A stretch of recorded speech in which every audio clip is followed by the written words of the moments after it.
I'm going to talk about how to hold the cello bow. I'm going to assume that you are holding the bow in your right hand. It doesn't matter if you're right-handed or left-handed. That is the standard way to play. You're going to want to have a pencil and a cello bow to do this setup.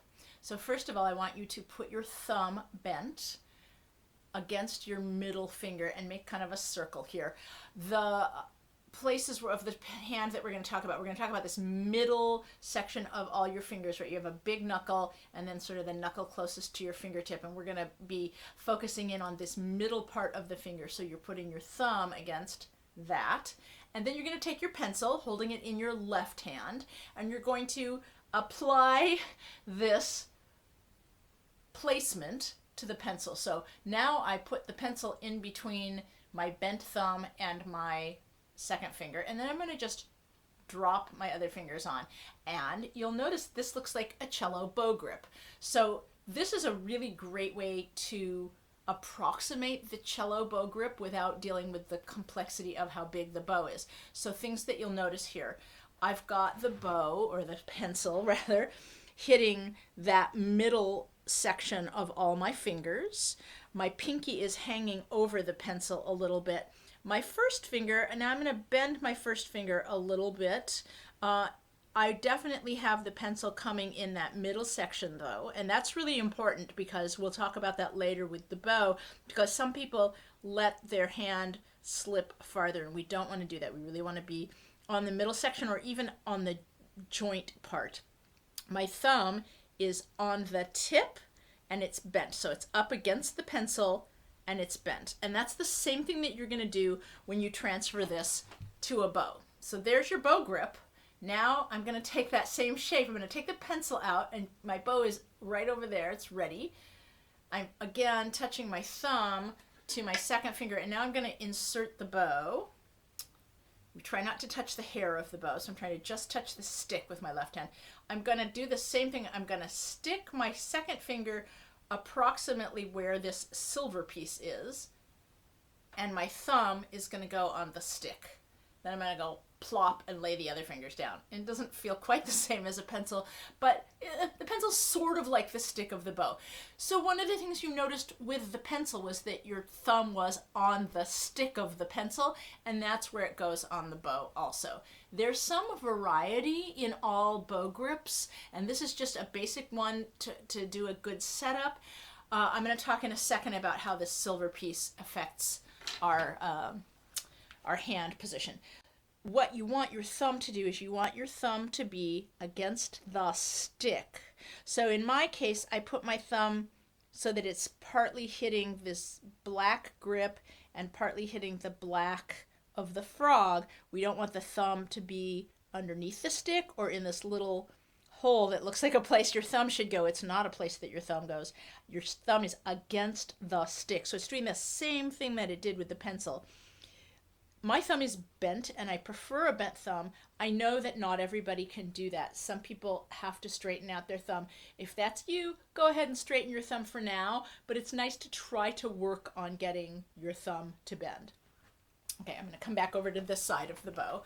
So there's a general tradition, I'm going to say, that we line up this middle finger that you were holding onto with your thumb before onto the silver piece. And when I do that, what happens for my hand, so we want some space between the fingers, but not a huge amount. I'm not far enough up my bow to play comfortably because I am a person who does not have a very big hand.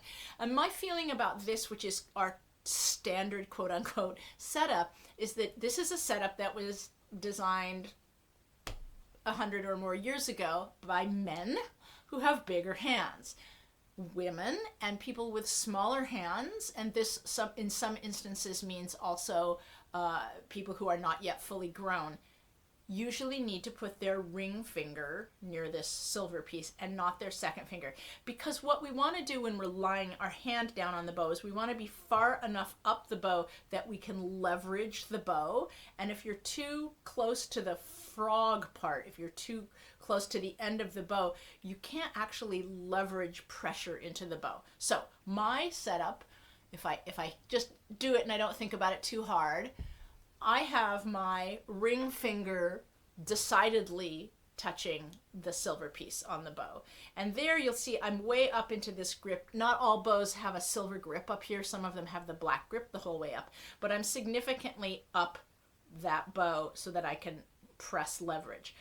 Your pinky does this weird thing. Your pinky kind of hangs off sideways. Some people talk about curving their pinky over. You know what? My pinky doesn't curve over, and it might be that if you have a certain shape of hand that you can. And there I think is where we get a lot of the problems with cello technique is there's this, you should do it this way, and not everybody's hands can do it. So to some extent you have to figure out what works best for you. You're going to experiment. Does it work best to have your second finger right on the silver piece? Maybe it works best for you to touch just the edge of the silver piece. It's okay if your second finger touches the hair even. Maybe you like your third finger on the silver piece. Maybe your hand is really small and it feels good with your third finger on the edge of the silver piece. You should experiment with all of these things and see how it feels when you play. You don't want your hand to be so far over that your second finger is on this side of the silver piece. That's not going to give you enough leverage. And the other thing you don't want is you don't really want your pinky up here. This is kind of a violin grip to put your pinky up on top. Your pinky really is a balance that sits in the middle of the hand. Again, that's pretty much in the middle part of my fingers. And when I stop and think about where the bow is hitting, it's hitting in that mid zone that we talked about where the pencil hit. So those are the steps to kind of get your hand in a good position. Start with a pencil. You can hang out and hold on to a pencil and practice doing the bow grip with the pencil anywhere. While you're at work, while you're sitting in your office, whatever. Practice holding onto a pencil like it's your bow to just get really good at that. See if you can get your thumb bent. When you're holding the pencil, it's nice and relaxed, so your hand will have a more relaxed feeling on it. Make sure you've got kind of equal space between your fingers and that you're not gripping too tightly. And then see if you can transfer that same idea onto the bow. The other thing is that sometimes it's easier to hold the bow when you stick it on the string so you're not holding it up in the air.